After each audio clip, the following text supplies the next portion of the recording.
Hi, I'm Anquinette Crosby, and today we're at one of the leading theaters in our area, Arena Stage. More on Arena's enduring legacy later on, and a sneak peek at their new fall season. But first, welcome to a brand new season of Artico, Art in Your Community.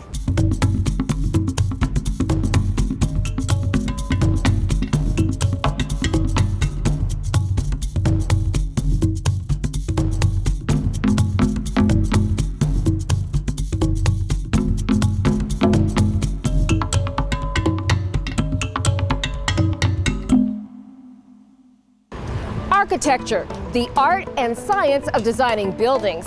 It's a practice that's both functional and aesthetic. We decided to speak to some award-winning architects to find out how they create what one calls habitable art. I think the most creative space for an architect is the initial 1/100th% of the project, where just the kernels of ideas that emerge that are then carried through the entire language of the project throughout its duration of drawing and construction and utilization. All those ideas come initially at one point. You can't have a project like this exist without an extraordinary client. And those extraordinary clients provide sort of the both financial fuel and the ideological fuel to begin projects like this. I looked for someone like David because I wanted somebody who could think very much in an abstract manner. We wanted to do something that was totally different.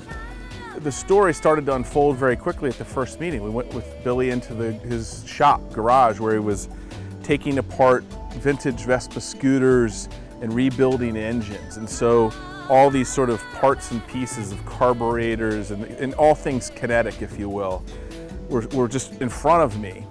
And there was both that as well as a very clear way of life and organizational strategy. And the house emerged as sort of at the confluence of that, if you will. The house is at once a view very mechanical looking, very raw, but as you sort of transfer to the interior that sort of is blurred from the interior to the exterior. Like when you look at this facade, where does it actually start and where does it actually stop, right? Is it the tips of the fins or is it at the glass? It's this and both condition.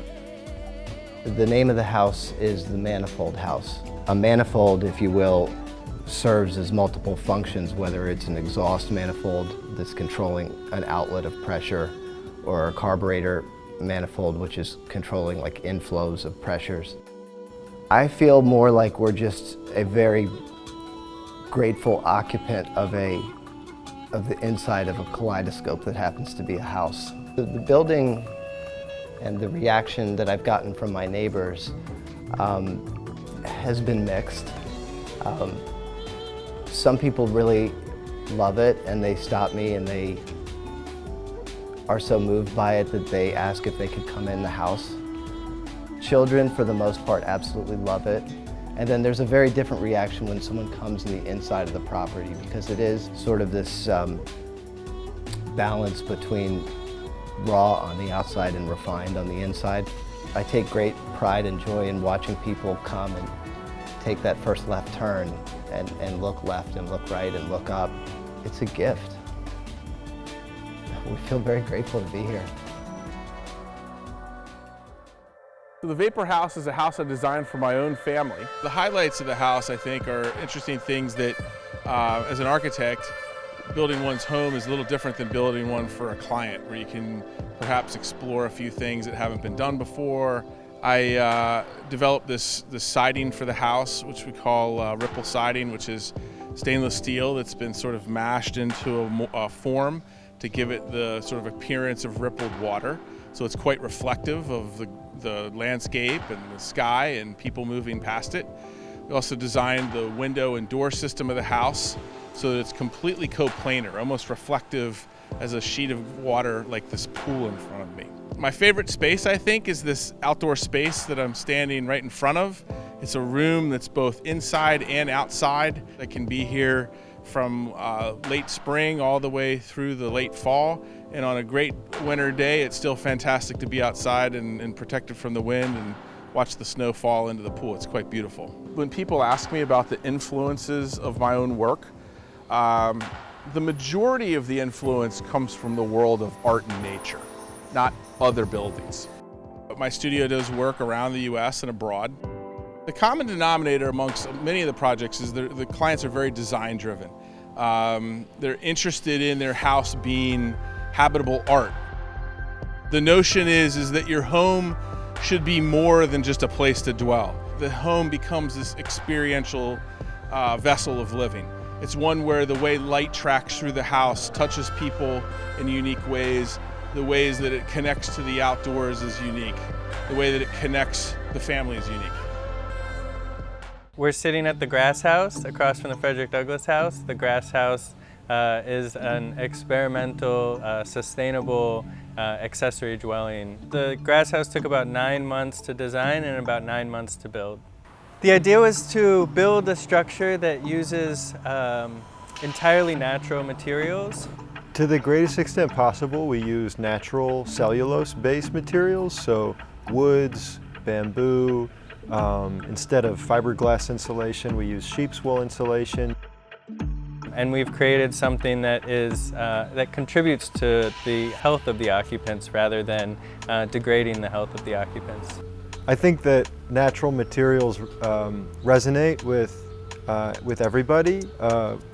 It's unfortunate that it's a rare thing to encounter in the built environment, but I think it's something that everyone has an innate appreciation for.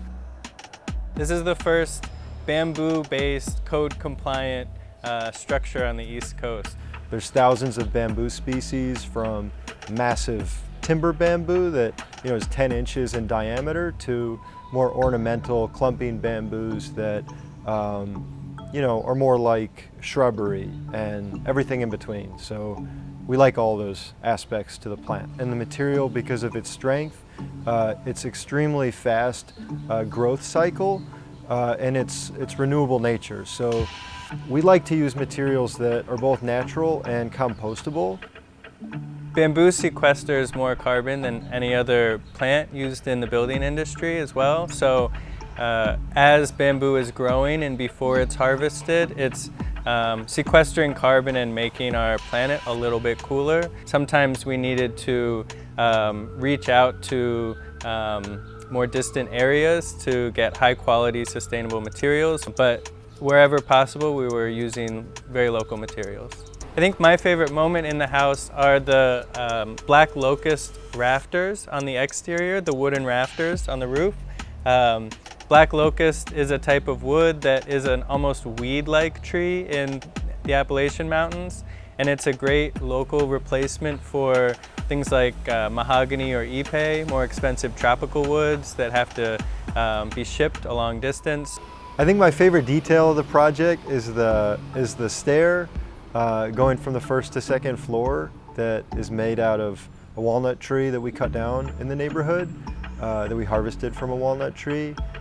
It was the most kind of improvisational feature of the building. Some of the most interesting aspects of this project are that it's built in a historic district. So we're trying to use very innovative, cutting-edge materials, but we need to do so in a way that still complements the surrounding neighborhood. So this was built to kind of fuse together the aesthetics of modern contemporary architecture and more traditional architecture.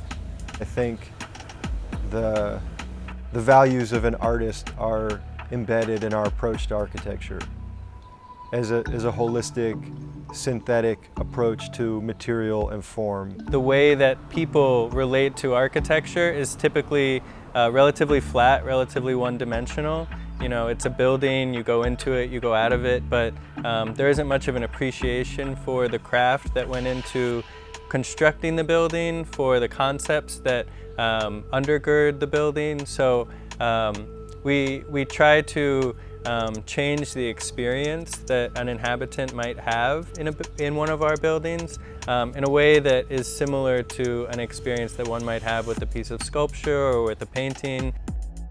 Our version of a successful qualified architect is an approach that encompasses the full gamut of architectural expression and what goes into architectural expression. So we think you need to care about structural design.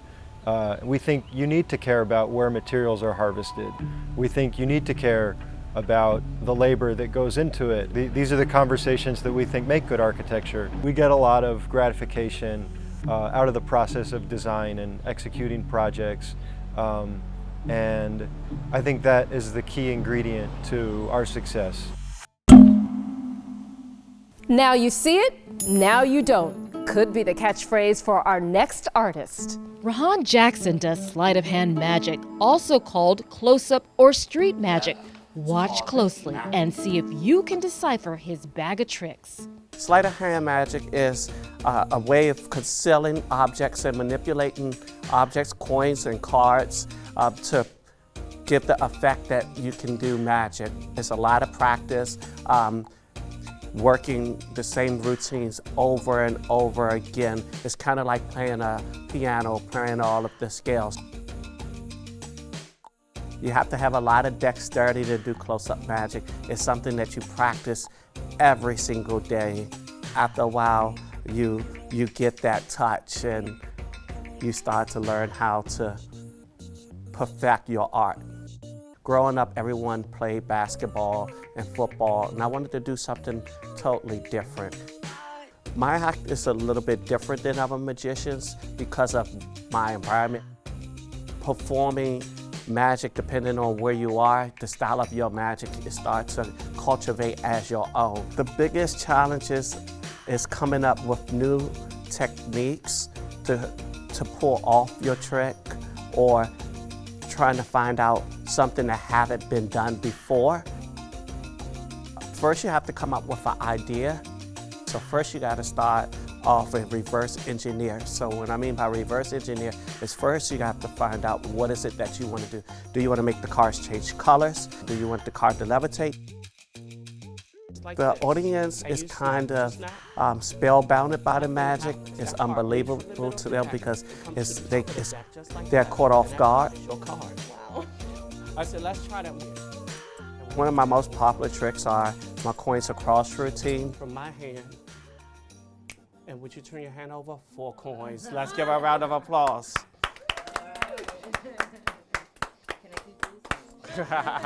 There aren't that many African-American magicians here in Washington, D.C., but there are a lot of African-American magicians around the world and through social media, so everyone knows each other through the social media platforms.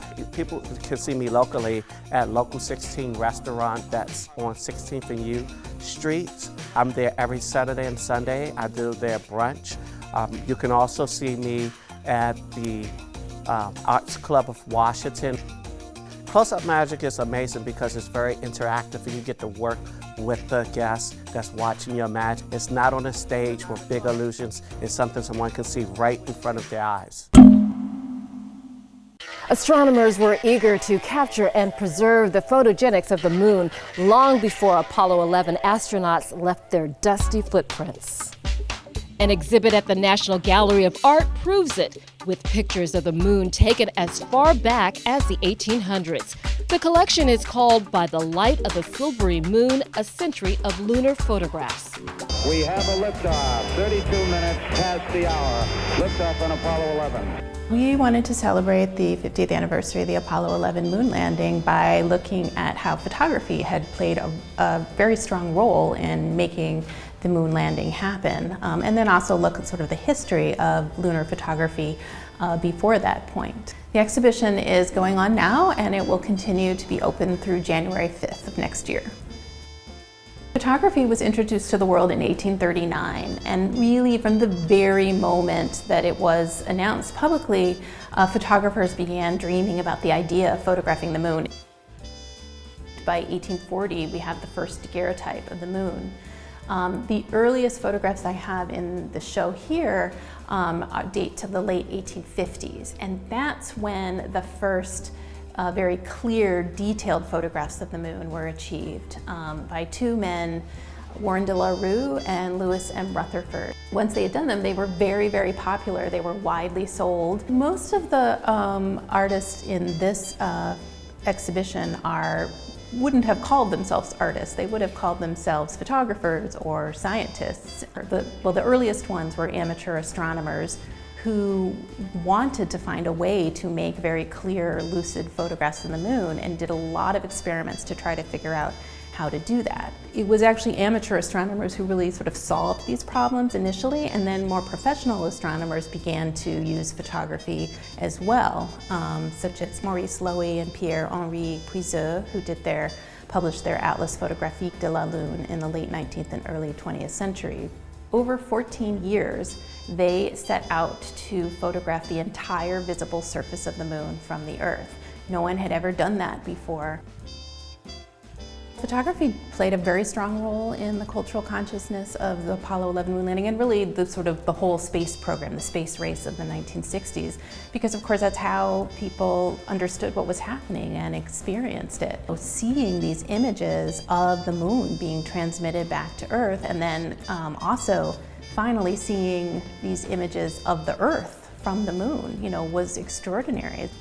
Most of the images that I have in the exhibition are actually made by the unmanned spacecrafts that were sent to the moon throughout the 1960s, the Ranger, the Surveyor, and the Lunar Orbiter missions. And then, of course, we're featuring photographs taken by the Apollo 11 astronauts while they were on the surface of the moon, and then a number of photographs by press photographers sort of around the events.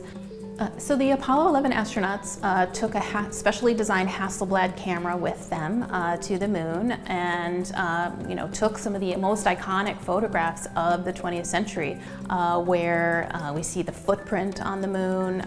There's the photograph of Buzz Aldrin in his spacesuit taken by Neil Armstrong, where you can see Armstrong's reflection in his visor.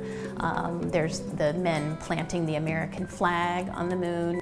One of my favorite photographs in the exhibition is a snapshot that was taken by, we don't know who, it's anonymous, but it was someone who took a photograph of their TV screen where you can see the words live from the surface of the moon. And it was that impulse to commemorate that this person was watching this momentous event. In the same way we now pull out our iPhones and we snap photographs of everything, to sort of say, I was here, I watched this, I saw this. Very few of the people who are featured in this exhibition would have really called themselves artists, yet they were having a really profound effect on artists, on science, on the world. Arena Stage and RoundHouse Theater, two of the most prolific theaters in the DMV. Now, they've been providing us great entertainment for years, and there's no stopping them now as the new fall season gets underway. When Zelda Fitchandler founded the theater, she was asking, why should theater only exist in New York and not in the regions? And thus began the regional theater movement with the founding of Arena Stage. We are embarking on our 70th season. We were the first theater to send a show from Washington, D.C. to Broadway, first theater to win the Regional Tony Award, first theater to have integrated audiences. I think Washington, D.C. is the best place to make theater right now. Here in DC, our audiences are super smart, super engaged, and we have many other theaters. So there's a tremendous ecology of artistic ideas, artistic talent. Almost every other year we'll do a festival that is honoring an American giant, a playwright. And August Wilson is so fitting for us to honor in our 70th anniversary season. We will launch the August Wilson Festival with a production of Jitney. This is directed by Ruben Santiago Hudson. It's his 2017 Broadway production, which won the Tony Award for Best Revival. He's remounting it here at Arena Stage, and then it's going out on a tour across the nation. We have two world premieres in our fall. Right to be Forgotten by Sharon Rothstein and Dear Jack, Dear Louise by Ken Ludwig, who is a DC writer, by the way. Right to be Forgotten deals with a question about technology and privacy. Dear Jack, Dear Louise. It's written by Ken Ludwig, and it's his most autobiographical story. It's the story of his parents and how they met. World War II, geography, all these other things created obstacles that prevented them from actually meeting face to face for some time. The musical that Molly Smith will be directing, it's essentially about a kids' crusade based on a true story. The young newspaper delivery kids of New York City staged a strike when they were being underpaid and overworked, and they won that strike, and that's what this musical, Newsies, is about. It's so great to be doing it now as we look at young people across the country speaking out on social justice issues, speaking out for rights, and it's nice to look back and see that this is such a part of the DNA of America. There are a number of ways that we try to make the theater as accessible from a price point to folks. We have our Pay Your Age program, where if you're under the age of 30 and if there are tickets available, you can just pay the price of your age to come in and see one of our shows. We have Southwest nights for all of our productions. If you are a resident of Southwest DC, call our box office, and on a particular night, there's a discount for Southwest residents. All theater tends to be grappling with questions about what does it mean to be human? Here at Arena Stage, we grapple with that, and we grapple most specifically with what does it mean to be American. And democracy and diversity are our pillars of all the work that we do. RoundHouse started in 1970. It was originally called Street 70, and it was an offshoot of Montgomery County's Recreation Department, or actually originally Rockville's Recreation Department, then Montgomery County. By the mid-70s, late 70s, we had become a professional theater, our own nonprofit. We moved to this location in Bethesda about 18 years ago now, and we're now one of the leading 6 theater companies in the DC area. We do a combination of modern classics with lots of new work. Our work is primarily things that are seen on the West Ends, Broadway, off-Broadway, as well as things that we are developing to be able to move to off-Broadway as well. What's happening in theater, I think, around the world right now is that theaters are becoming much more of community centers. And people want more than just the show. They want a space where they can hang out. We were seeing this often with our own shows, that our audience members would stick around the lobby for hours and just talk about the show, wait for the actors to come out, talk to the actors. Our new theater allows us a lot of opportunities to do much more intimate work. We have moved all the seats in by at least 6 feet, so the actor-audience relationship is much closer. It completely opens up and changes the lobby in a different way. We have a much larger bar area. Lots more seating for people. It's a bar and cafe. It used to be a tiny concession stand, and now it's a real bar and cafe where full liquor license, there will be food. We really want to encourage people to come early, have your meal here, see the show, and maybe stick around for a drink afterwards. It is a hysterical comedy that sort of proves the point that teen girls are just as mean and vicious wherever they are in the world. So it's a really fun way to start the season. We chose the play, I think, very specifically because it is an all-black female cast with an exclusively all-female design team, which is not something you see a lot in American theater and anywhere really. And for us, it is about sort of, as we're opening this new space, cementing our commitment to this kind of work. Then we move on to Curious Incident of the Dog in the Nighttime, which was a giant hit on the West End and in New York. And then we have a big musical to start the new year, Spring Awakening. It's fantastic rock music. It was a giant hit a number of years ago. We're really thrilled to be able to bring that back to the DC area. Next up after that is Cost of Living by Martina Mayok, which is the 2018 Pulitzer Prize winner. Big Love by Chuck Mee. It's the Greek myth of 50 cousins who are marrying each other. We have this really innovative ticketing program called Free Play. And the idea of Free Play is that anybody who is 13 through college age, so even if you're 25, 26 and you're in college still, can come and see any of our plays at any time completely for free. We really want to make sure that we're part of building the next generation of theater goers and theater fans. We're choosing work that fulfills our mission in terms of it being plays that are going to create discussions with our audience. I think the way that we often talk about our work here is that we would far rather people come out after a show debating it and wondering whether or not they even liked it than for them to walk out and have forgotten it 2 seconds later. Well, those plays look so good. Thank you for joining us today. I'm Anquinette Crosby, and until next time, always remember to follow your art.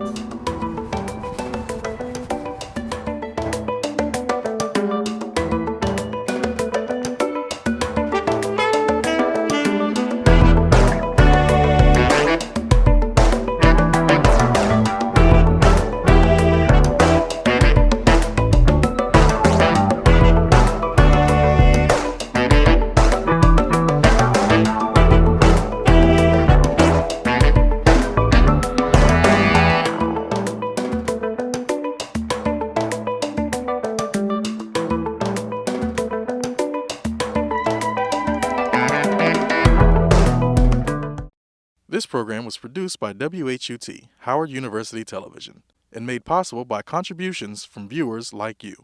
Thank you.